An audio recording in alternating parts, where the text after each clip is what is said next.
everyone, this is Nikita Vaidya and in this video we are going to do a question on environmental management accounting. A fertilizer company produces grade A and grade B fertilizers. 1 kilogram of grade A fertilizer sells for rupees 280 per kilogram and 1 kilogram of grade B fertilizer sells for rupees 400 per kilogram. Right एक fertiliser company है, वो दो grade के fertiliser बनाती है, grade A and grade B. Right, grade A का 1 kilogram कितने रुपए में सेल होता है? Rupees 280 per kilogram. और ग्रेड बी कितने में सेल होता है? रुपीज 400 पर kilogram. The products pass through 3 cost centers CC1, CC2 and CC3 during the manufacturing process. Product कितने कॉस्ट सेंटर से पास होता है? 3 कॉस्ट सेंटर से, CC1, CC2 and CC3. Total direct material cost per kilogram of fertilizer produced is rupees 300 and direct labor cost per kilogram of fertilizer produced is rupees 200. Right? Total direct material cost per kilogram of fertilizer कितना है? Rupees 300 direct material. और per kilogram of fertiliser direct labour कितना है? Rupees 200. Allocation between the cost centres is given below. Right, 3 cost centre है, CC1, CC2 और CC3. उसके बीच allocation किया हुआ है. Cost of direct material per KG of fertilizer produced. Right, हर एक केजी जो फर्टिलाइजर प्रोड्यूस हुआ है उसमें डायरेक्ट मटेरियल कितने का लगता है? रुपीज 300. तो वो CC1, CC2 और CC3 में कैसे एलोकेटेड है? 90, 120 एंड 90. और कॉस्ट ऑफ डायरेक्ट लेबर पर केजी ऑफ फर्टिलाइजर प्रोड्यूस्ड कितना है? रुपीज 200 गिवन है. ये CC1, CC2 और CC3 में कैसे एलोकेटेड है? 60, 80 and 60. Cost allocation to grade A. Right, cost allocation to grade A कितना है? 30%. मतलब CC1 का कितना कॉस्ट ग्रेड ए को एलोकेट होगा? 30%. और CC1 का कितना कॉस्ट ग्रेड बी को एलोकेट होगा? 70%. वैसे ही CC2 का टोटल कॉस्ट निकालेंगे, फिर कितना कॉस्ट ग्रेड ए को एलोकेट होगा? 50% और ग्रेड बी को 50%. वैसे ही CC3 का कितना कॉस्ट एलोकेट होगा ग्रेड ए को? 30% और बी को 70%. राइट, बेसिकली आपके पास गिवन है कि जो एक फर्टिलाइजर कंपनी है दो तरह के फर्टिलाइजर बनाती है, ग्रेड ए और grade B. Grade A rupees 280 per kilogram बिकता है और ग्रेड बी रुपीज 400 पर किलोग्राम. 3 कॉस्ट सेंटर है, CC1, CC2 और CC3. Right, total direct material cost per KG of fertiliser कितना है? रुपीज 300. और total direct labour cost per KG of fertiliser है रुपीज 200. इन दोनों को रुपीज 300 और 200 को तीनों कॉस्ट सेंटर में एलोकेट किया है. राइट, CC1, CC2 और CC3 में. और उसके बाद दिया है CC1 का टोटल कॉस्ट क्या है, ग्रेड ए को कितना परसेंट है और ग्रेड बी को. वैसे ही CC2 का दिया हुआ है और CC3 का दिया हुआ है. राइट, मतलब बेसिकली पहले आपको क्या करना है, मटेरियल कॉस्ट और लेबर कॉस्ट पर केजी दिए हुए हैं वो कॉस्ट सेंटर्स को एलोकेट करना है. राइट, जो कॉस्ट दिए हुए हैं टोटल वो पहले कॉस्ट सेंटर्स को एलोकेट करना है और फिर उस कॉस्ट सेंटर की टोटल कॉस्ट में से कितनी ग्रेड ए को एलोकेट होगी और कितनी ग्रेड बी को एलोकेट होगी ये बताना है. राइट, पहले क्या है, टोटल मटेरियल कॉस्ट है, वो तीनों कॉस्ट सेंटर को एलोकेट करना है, CC1, CC2, CC3. फिर जैसे ये एक कॉस्ट सेंटर है, टोटल कॉस्ट को 3 कॉस्ट सेंटर में, फिर हर एक कॉस्ट सेंटर की कॉस्ट को ग्रेड ए ग्रेड बी में. समझ में आया? All of expenses considered to be overheads per kilogram of fertilizers produced is rupees 150. Basically जो overheads है, राइट, मटेरियल और लेबर के अलावा जो भी एक्सपेंसेस है उसको overheads मानेंगे और वो क्या है, पर केजी के रुपीज 150. 300 और 200 क्या है, मटेरियल और लेबर कॉस्ट है, overheads है rupees 150 total. This is allocated equally between grade A and grade B fertilizer. Right? ये 50-50% grade A और grade B को allocated है. Right? This is pricing decision for the fertilizer is made based on the above cost allocation. Right? Pricing decision किस पे based है? जो above allocation है उस पे based है. The management accountant of the company has recently come across the concept of environmental management accounting. Pricing of product should also factor in the environmental cost generated by each product. जो management accountant है company का वो अभी एक concept के across आया, environmental management accounting. पहले क्या होता था, pricing किस हिसाब से होती थी, ये जो cost allocation ऊपर दिया है उस हिसाब से. अभी वो नए cost concept के सामने आया, एनवायरमेंटल मैनेजमेंट अकाउंटिंग. और इसके हिसाब से क्या होता है कि जिस भी प्रोडक्ट की प्राइसिंग होती है इसमें कौन सा फैक्टर भी अकाउंट में लेते हैं, एनवायरमेंटल कॉस्ट. ये भी क्या, एनवायरमेंटल कॉस्ट को भी क्या लेते हैं, अकाउंट में लेते हैं उसकी प्राइसिंग के लिए. N analysis of the overhead expense revealed that the total cost of rupees 150 per kilogram of fertilizer produced includes incinerator cost of rupees 90 per kilogram of fertilizer produced.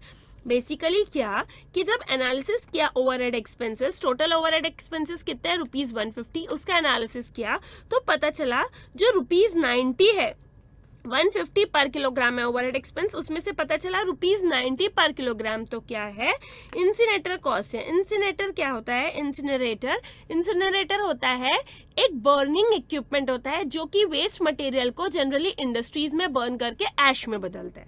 Burning एक equipment होता है, right, वो waste material को burn करके ऐश में बदलता है, right. तो ये ओवरहेड एक्सपेंस में से 150 में से 90 तो इंसिनरेटर का है, राइट, वो वेस्ट मटेरियल को बर्न करके ऐश में बदलता है. The incinerator is used to dispose the solid waste produced during the manufacturing process. Below is the cost center and product wise information of solid waste produced.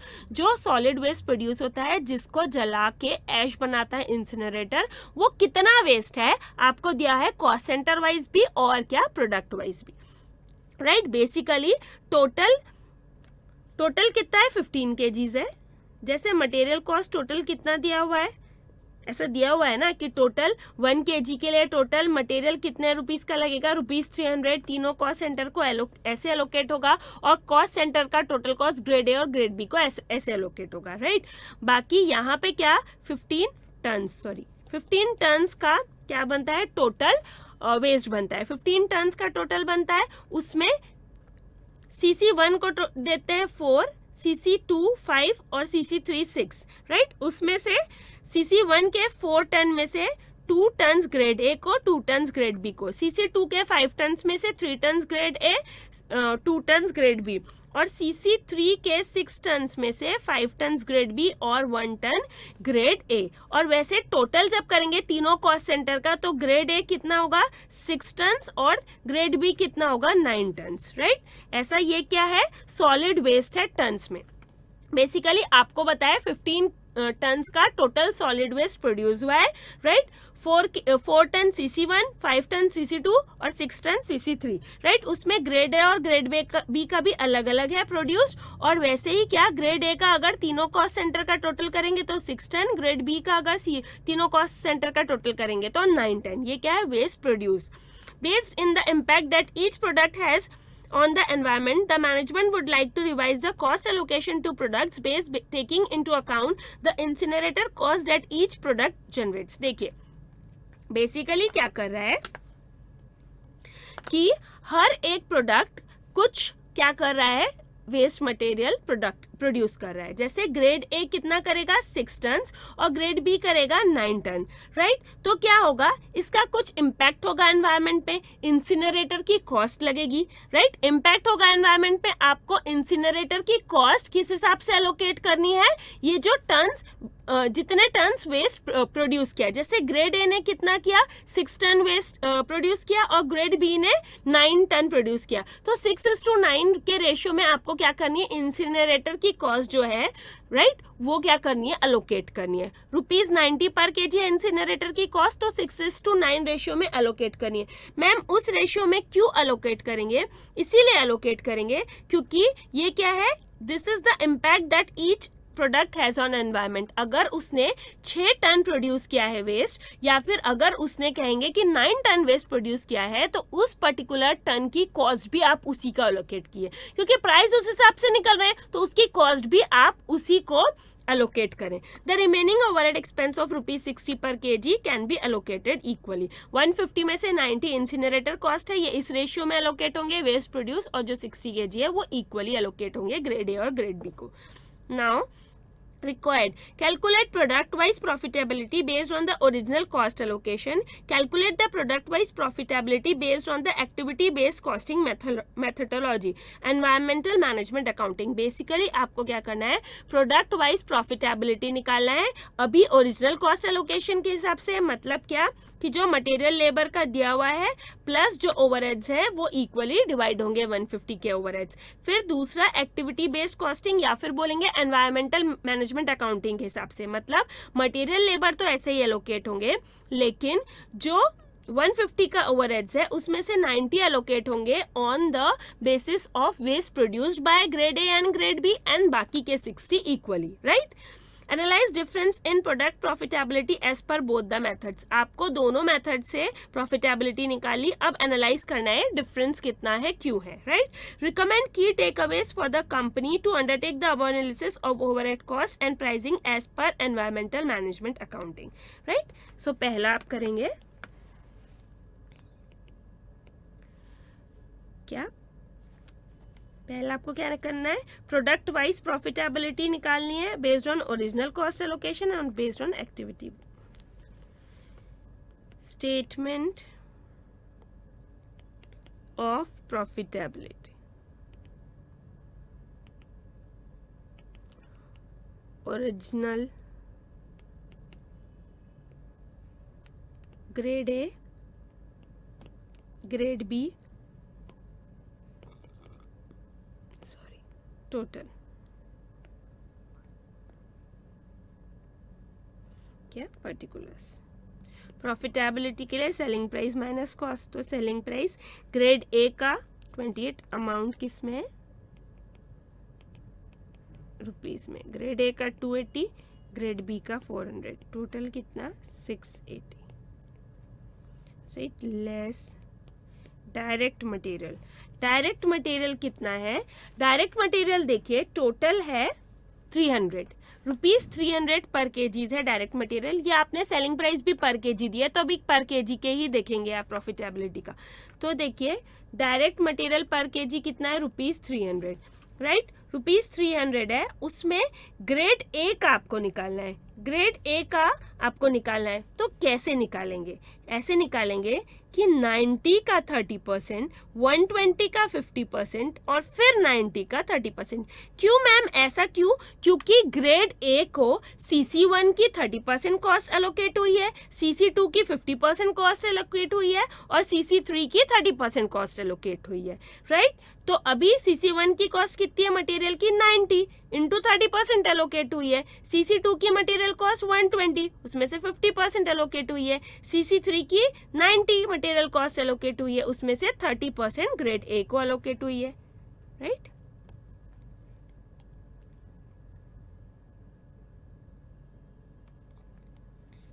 CC1 की material cost है 90, उसमें से 30% allocate हुई है। CC2 की 120, उसमें से 50% allocate हुई है, प्लस CC3 की फिर 90, उसमें से 30% एलोकेट हुई है। सो बेसिकली 27 प्लस 60 प्लस 27 कितनी, 114। ये क्या हो गया, डायरेक्ट मटेरियल ग्रेड ए। अब ग्रेड बी की हम बात करें अगर, तो कैसे देखेंगे, CC1 का मटेरियल तो 90 है, लेकिन उसमें से कितनी एलोकेट हुई है, ग्रेड बी को 70%, CC2 में 120 का 50%, CC3 में 90 का 70%। देखिए मटेरियल की टोटल कॉस्ट तो कितनी है, CC1 की 90, CC2 की 120 और CC3 की 90, परसेंट एलोकेशन अलग अलग है। इसमें देखिए 90 में से 30% इसको एलोकेट हुआ तो इसको 70% हुआ, 120 में से 50% इसको, 50% इसको, फिर 90 में से 70% इसको, 30% उसको। सो 90 इंटू 70% कितना, 63 प्लस 63 प्लस 60, टोटल कितना 186। तो डायरेक्ट मटेरियल कॉस्ट कितना हुआ, 186 प्लस 114, टोटल कितना 300 ही था, राइट, आ गया 300। फिर डायरेक्ट लेबर, डायरेक्ट लेबर देखिए आपके पास दी हुई है total direct labour cost per KG कितनी, ₹200 दी हुई है, राइट, ₹200 दी हुई है। उसमें से CC1 को कितनी एलोकेटेड है, 60 एलोकेटेड है CC1 को। उसमें ग्रेड ए को कितनी एलोकेटेड है, ग्रेड ए के फर्टिलाइजर को 30%, फिर CC2 को 80, उसमें से 50% ग्रेड ए को, फिर CC3 को 60, उसमें से 30% ग्रेड ए को, राइट। समझ में आया आपको, CC1 को 60, उसमें से कितनी 30% ग्रेड ए को, प्लस CC2 में 80 है डायरेक्ट लेबर, उसमें से 50% ग्रेड ए को, प्लस 60 इंटू 30%, तो कितनी हो गई 18 प्लस 40 प्लस 18, टोटल कितनी 76। अभी क्या देखेंगे, ग्रेड बी। लेबर CC1 को कितना है 60, उसमें से 30% इसको अलोकेट हुआ ग्रेड 1 को, ग्रेड ए को, तो ग्रेड बी को कितना 70% प्लस 80 इंटू 50% प्लस 60 इंटू 70%, मतलब कितना 42 प्लस 40 प्लस 42 कितना 124, टोटल कितना है 124 प्लस 76, 200 हो गया टोटल, 200 ही था। अभी तीसरा क्या ओवरहेड्स, ओवरहेड्स टोटल 150 है, बोला ग्रेड ए और ग्रेड बी को इक्वली डिवाइड कर दो, तो टोटल कॉस्ट कितनी हुई, टोटल कॉस्ट हुई 114 प्लस 76 प्लस 75 कितनी 265, और यहाँ 186 प्लस 124 प्लस 75 कितनी 385, राइट। यहाँ कितनी 600, टोटल करके क्रॉस चेक करिए, 385 plus 265 is equal to 650, sorry 385 plus 265 is equal to 650, यहाँ पे 650 आना चाहिए, राइट।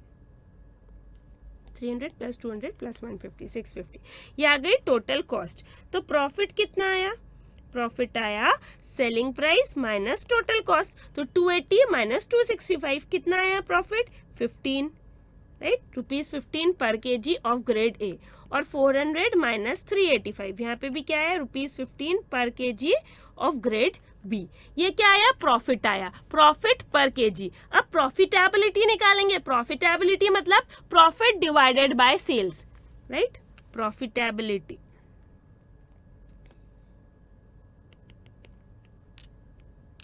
प्रॉफिटेबिलिटी यानी profit divided by sales, profit 15 divided by sales into 100, इसमें भी profit 15 divided by sales into 100, मतलब कितना 15 divided by 280 into 100, 5.36%, 15 divided by 400 into 100 कितना 3.75%, राइट।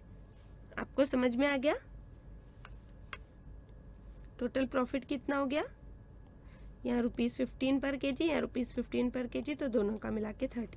बेसिकली आपको समझ आया सेलिंग प्राइस गिवन था, आपने कॉस्ट कैसे निकाली, आपके पास टोटल कॉस्ट पर केजी दी हुई थी, राइट, उस वो कॉस्ट सेंटर्स में अलोकेटेड थी, और हर एक कॉस्ट सेंटर का कितना % ग्रेड ए को मिलेगा और कितना % ग्रेड बी को, ये दिया हुआ था। तो CC1 का 30% इसको, CC2 का 50% ग्रेड ए को, और CC3 का 30% ग्रेड ए को, तीनों को प्लस कर लिया तो आया 114, ऐसे ही 186, 76, 124, ओवरहेड्स दोनों को 50-50% देना था, तो टोटल कॉस्ट हो गई 265, ये ऐड करके, और selling price minus total cost किए तो प्रॉफिट आ गया ₹15 पर यूनिट। प्रॉफिटेबिलिटी कैसे आया, profit divided by selling price, तो ये क्या आ गया 5.36% और ये क्या आ गया 3.75%। अभी ये स्टेटमेंट क्या था, प्रॉफिटेबिलिटी का स्टेटमेंट था ओरिजिनल, राइट, ओरिजिनल मतलब जब ओवरहेड्स डिवाइडेड कैसे थे 50-50 ग्रेड ए और ग्रेड बी में। अभी statement of profitability,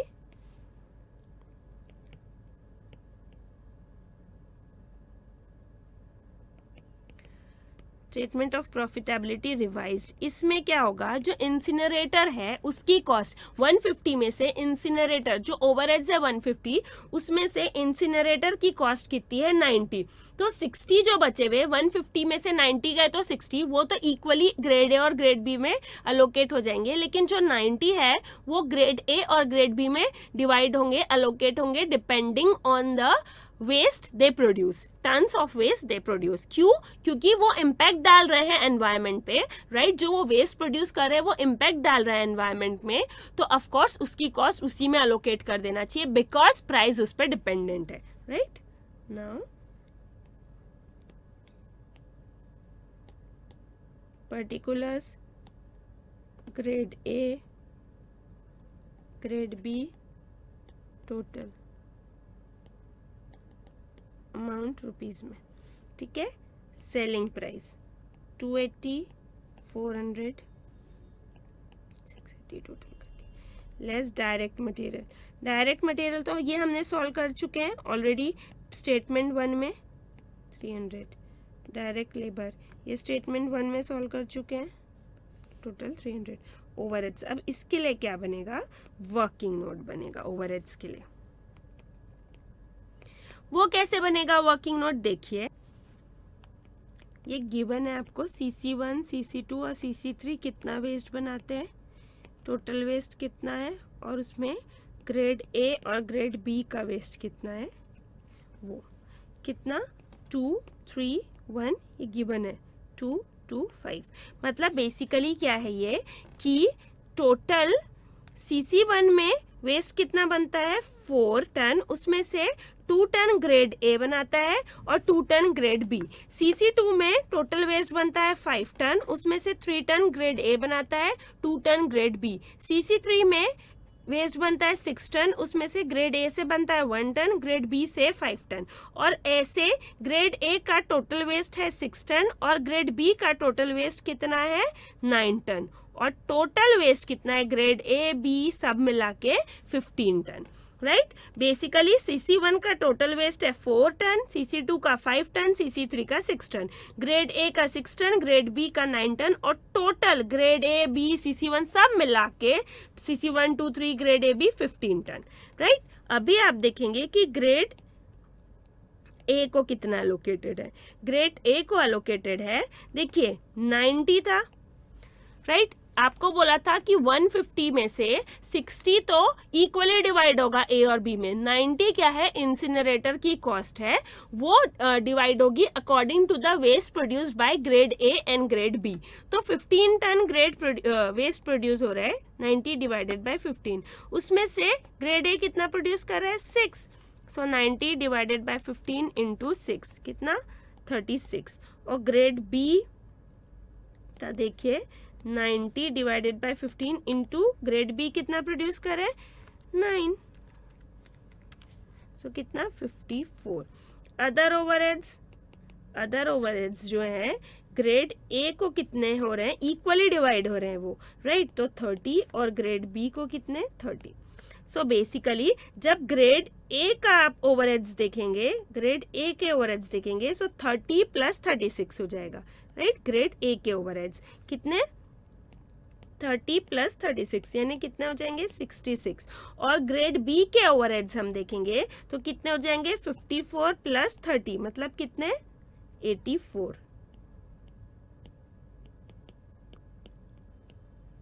so 84 plus 66 कितना हो गया 150।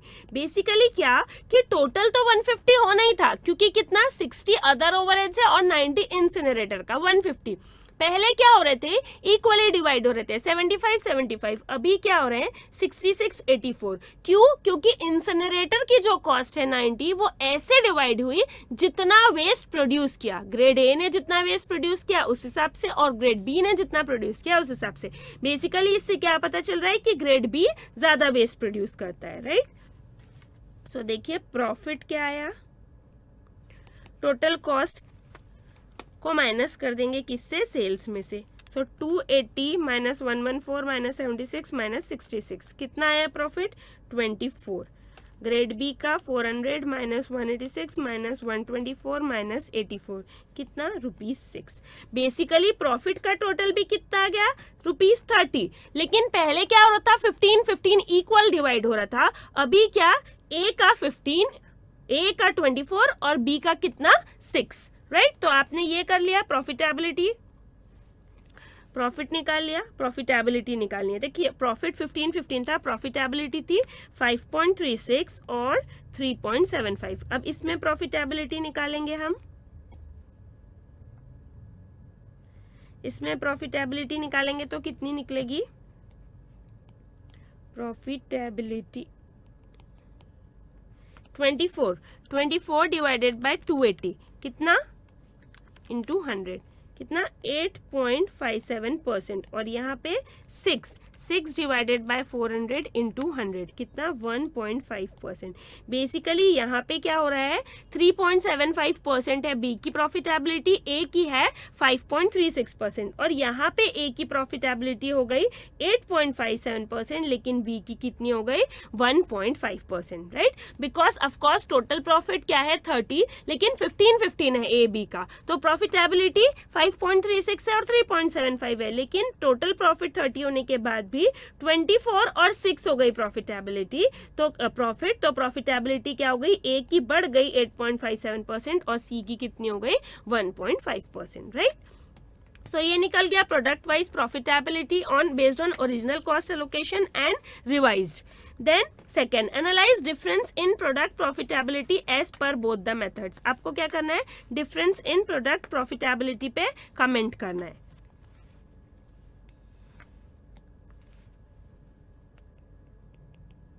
तो देखिए प्रॉफिट तो क्या है, प्रॉफिट दोनों में सेम है, राइट. प्रॉफिट टोटल दोनों में सेम है. फर्स्ट वाले केस में क्या था, ग्रेड ए का प्रॉफिट था 15, ग्रेड बी का 15. लेकिन सेकंड वाले केस में ग्रेड ए का प्रॉफिट 24 और ग्रेड बी का क्या हो गया, 16 हो गया, राइट. तो यहाँ पे क्या हो गया कि जो 15 टन्स का, ये क्यों हुआ ऐसा, क्योंकि देखिए जो 15 टन्स का वेस्ट था उसमें से 15 टन्स में से 9 टन्स क्या था, बी का. मतलब कितना परसेंट, 9 डिवाइडेड बाय 15. मतलब क्या, 60% वेस्ट कौन प्रोड्यूस कर रहा है, ग्रेड बी प्रोड्यूस कर रहा है. इसीलिए जो इंसिनरेटर की कॉस्ट है वो ज्यादा किसको अलोकेट हो गई, ग्रेड बी को अलोकेट हो गई. इसकी वजह से क्या हो गया, उसका प्रॉफिट क्या हो गया, कम हो गया. और इसी वजह से क्या हो गई, उसकी प्रॉफिटेबिलिटी भी कम हो गई, राइट.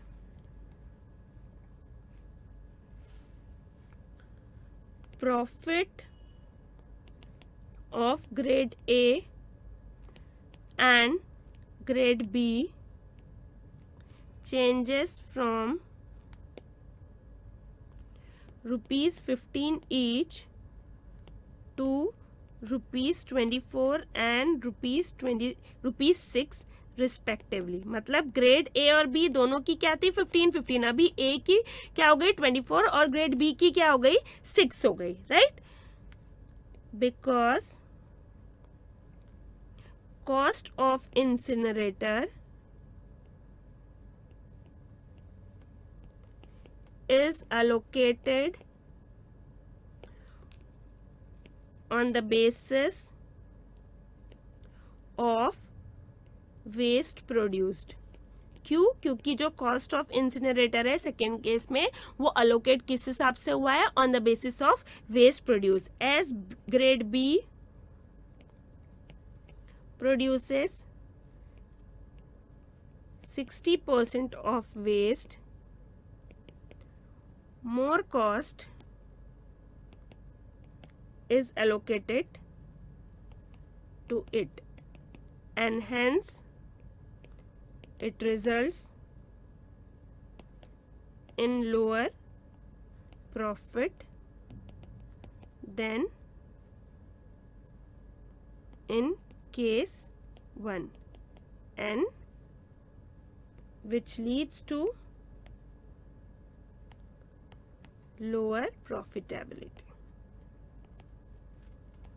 को समझ आई बात कि क्या हुआ, profit of grade A and B changes from rupees 15 each to rupees 24 and rupees 6. 15 था, अभी 24 और 6 हो गया. टोटल 30 है, लेकिन 15 था, अभी 24 और 6 हो गया. क्यों, because cost of incinerator is allocated on the basis of waste produced, right. In case 2, जो दूसरा केस है उसमें क्या हुआ कि कॉस्ट ऑफ इंसिनरेटर किस हिसाब से अलोकेटेड है, on the basis of waste produce. पहले क्या था, इक्वली हो रहा था, अभी किस बेसिस पे अलोकेट हो गया, on the basis of waste produce, right. तो इसकी वजह से क्या हो गया, जो 90 था वो 45 अलोकेट हो रहा था, अभी क्या वो अलोकेट हो गया 36 और 54, राइट. समझ में आया आपको, पहले क्या हो रहा था, ये जो 90 जो था, ये 90 रुपीज था, वो कैसे अलोकेट हो रहा था, 150. देखिए 150 का अलोकेशन कैसा हुआ था, ओवरहेड्स का 50-50. 150 का अलोकेशन हो रहा था 50-50. उसमें से अभी जो सेकेंड केस है उसमें 60 रुपीज का तो अलोकेशन हो रहा है 50-50, लेकिन 90 का भी 50-50 हो रहा था, क्योंकि 150 में 60 भी था और 90 भी था, जो इक्वली डिस्ट्रीब्यूट हो रहे थे. लेकिन इसमें 90 का अलोकेशन हो रहा है 40-60 में, क्योंकि बी प्रोड्यूस कर रहा है 60% ऑफ द वेस्ट. मतलब पहले 90 का अलोकेशन होता 45, अभी हो रहा है 36 और 54.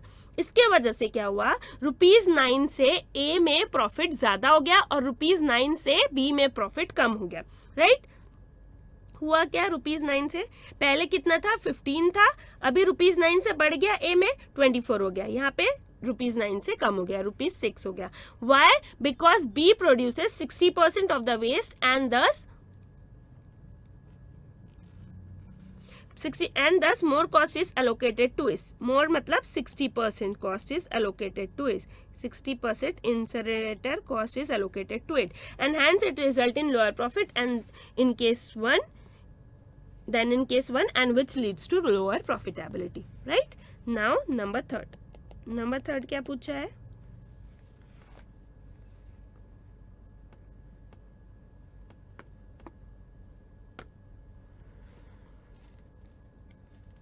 आपने बेसिकली पहले निकाल लिया दोनों तरीके से profitability statement, original cost allocation, मतलब बाकी सब सेम लेकिन ओवरहेड्स 50-50 डिवाइड, और रिवाइज कॉस्ट एलोकेशन में मटेरियल लेबर कॉस्ट जो कॉस्ट स्टेटमेंट पहली थी वैसे ही, लेकिन ओवरहेड 60 तो इक्वली डिवाइड, लेकिन जो 90 है वो वेस्ट प्रोड्यूस के हिसाब से डिवाइड। फिर दूसरे इसमें आपने बताया कि प्रॉफिटेबिलिटी में डिफरेंस क्यों आया, इसी वजह से क्योंकि B 60% of the waste produce करता है तो 90 का 60% उसको एलोकेट हुआ और इस वजह से कॉस्ट कम हुई और कॉस्ट बढ़ गई उसकी और प्रॉफिट कम हो गया। Recommend key takeaways for the company to undertake the above analysis of over cost and pricing as per environmental management accounting, right? आपको क्या करना है, आपको ये बताना है की टेकअवेज बताना है for the company to undertake the above analysis of overhead cost and pricing as per environmental management accounting. आपको बताना है कि आपने जब एनवायरमेंटल मैनेजमेंट अकाउंटिंग के हिसाब से, मतलब क्या किया, वेस्ट प्रोड्यूस जो है उसके हिसाब से डिवाइड किया इंसिनरेटर का कॉस्ट, 90 रुपीज का कॉस्ट वेस्ट प्रोड्यूस के हिसाब से डिवाइड किया, वो है एनवायरमेंटल मैनेजमेट अकाउंटिंग के अंदर। नॉर्मल अकाउंटिंग में क्या हो रहा था, ओवरहेड्स इक्वली डिवाइड हो रहे थे। तो आपको बोला है कि जब एनवायरमेंटल मैनेजमेंट अकाउंटिंग के हिसाब से ओवरहेड की कॉस्ट और प्राइसिंग हुई तो उसमें की टेकअवेज क्या है, मतलब आपको कौन सी चीजें ध्यान में रखनी है। अगर आप एनवायरमेंटल मैनेजमेंट अकाउंटिंग के हिसाब से ओवरहेड और प्राइसिंग कर रहे हैं तो आपको कौन सी चीजें ध्यान में रखनी है, राइट? ये ध्यान में रखना है कि देखिए इसका तो क्या हो गया, प्रॉफिटेबिलिटी 5.36 से 8.57% हो गई, सो इट्स ओके। लेकिन यहाँ क्या हुआ है, बढ़ गई तो इट्स ओके, लेकिन बी में क्या हुआ, 3.75% से क्या हो गई, 1.5% हो गई, यानी कितने से कम हो गई, 3.75 से कितनी हो गई, 1.5 हो गई। 2.25% से प्रॉफिटेबिलिटी आपकी कम हो गई। लेकिन अगर आपको सेम प्रॉफिटेबिलिटी मेंटेन करनी है, यानी 3.75 ही मेंटेन करनी है केस 2 में भी, जब एनवायरमेंटल मैनेजमेंट अकाउंटिंग के हिसाब से स्टेटमेंट बना रहे हैं तभी भी आपको अगर 3.75% ही क्या करनी है, प्रॉफिटेबिलिटी मेंटेन करनी है, तो आप क्या कर सकते हैं, की टेकअवेज क्या है, मतलब आपको क्या ध्यान में रखना है। अगर आप इस हिसाब से स्टेटमेंट बना रहे हैं तो आपको क्या ध्यान में रखना है, तो ये चीज ध्यान में रखनी है कि प्रॉफिटेबिलिटी पहले ग्रेड ए में तो ज्यादा है तो इट्स ओके, बी में कम है, तो अगर आपको क्या करनी है, मेंटेन रखनी है प्रॉफिटेबिलिटी, तो 2.25% से प्रॉफिटेबिलिटी बढ़ानी होगी। उसके लिए क्या करना होगा, पहला एक तो क्या करना होगा, सेलिंग प्राइस आप क्या करेंगे, अगर आपको प्रॉफिटेबिलिटी बढ़ानी है तो आप क्या करेंगे कि ये सोचेंगे कि क्या प्राइस बढ़ा दे, राइट? आप क्या सोचेंगे कि क्या प्राइस बढ़ा दें प्रोडक्ट का, उससे क्या होगा, अगर आप प्राइस बढ़ा देंगे प्रोडक्ट का तो प्रॉफिट बढ़ जाएगा, इन टर्न क्या बढ़ जाएगा, आपका प्रॉफिटेबिलिटी बढ़ जाएगी। और दूसरा तरीका जो एनवायरमेंटल मैनेजमेंट अकाउंटिंग का अप्रोच है कि वेस्ट कम करें, ठीक है? क्यों एनवायरमेंटल मैनेजमेंट अप्रोच हम क्यों लगा रहे हैं, इसीलिए कि प्राइस बढ़ाए, नहीं, इसीलिए कि वेस्ट कम करें। तो की takeaways, right? Environmental management accounting के हिसाब से जब हम स्टेटमेंट बना रहे हैं तो की टेकअवेज क्या है, to maintain same level of profitability of grade B. Grade B का क्यों मैम, ग्रेड ए का क्यों नहीं, क्योंकि ग्रेड ए का ऑलरेडी ज्यादा है प्रॉफिटेबिलिटी, तो क्या प्रॉब्लम है, right? Of grade B that is 3.75%, we have to increase profitability by कितना परसेंट, 3.75% आपको चाहिए और अभी कितनी हो गई, 1.5, तो कितने से इंक्रीज करना होगा, बाय 2.25%, राइट?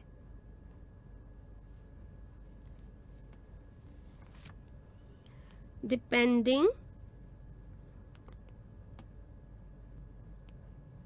ऑन मार्केट पे डिपेंड करके आपको बताना है कि द कंपनी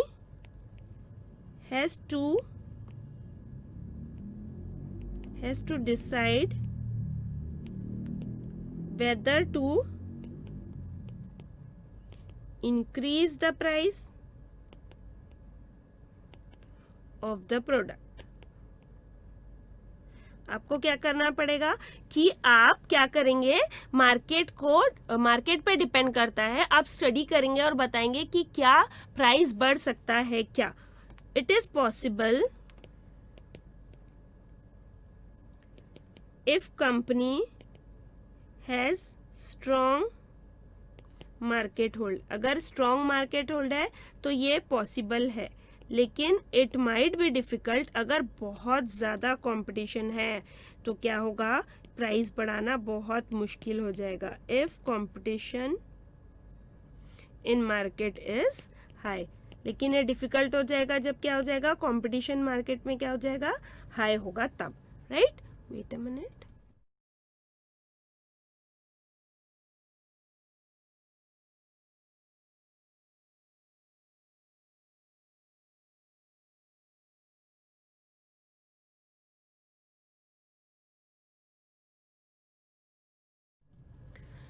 लेकिन जो दूसरा अप्रोच है वो कौन सा अप्रोच है, जो एनवायरमेंटल मैनेजमेंट अकाउंटिंग का अप्रोच है कि वेस्ट कम करिए. इससे इंसिनरेटर की कॉस्ट भी कम होगी. वेस्ट कम होगा तो कचरा कम जलाना पड़ेगा, इंसिनरेटर की कॉस्ट क्या हो जाएगी, कम हो जाएगी और बेटर प्रॉफिट्स आएंगे कंपनी के. जब बेटर प्रॉफिट्स आएंगे तो प्रॉफिटेबिलिटी बढ़ेगी. The second approach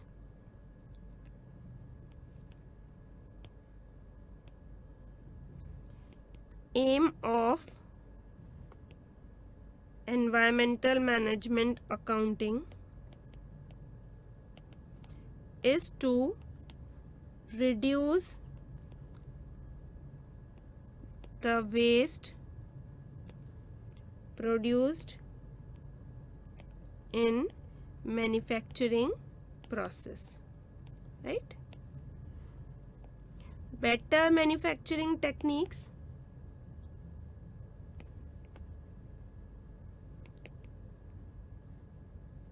could save the incinerator cost, and that could save or could reduce, right, and that would yield profits to the company. Right?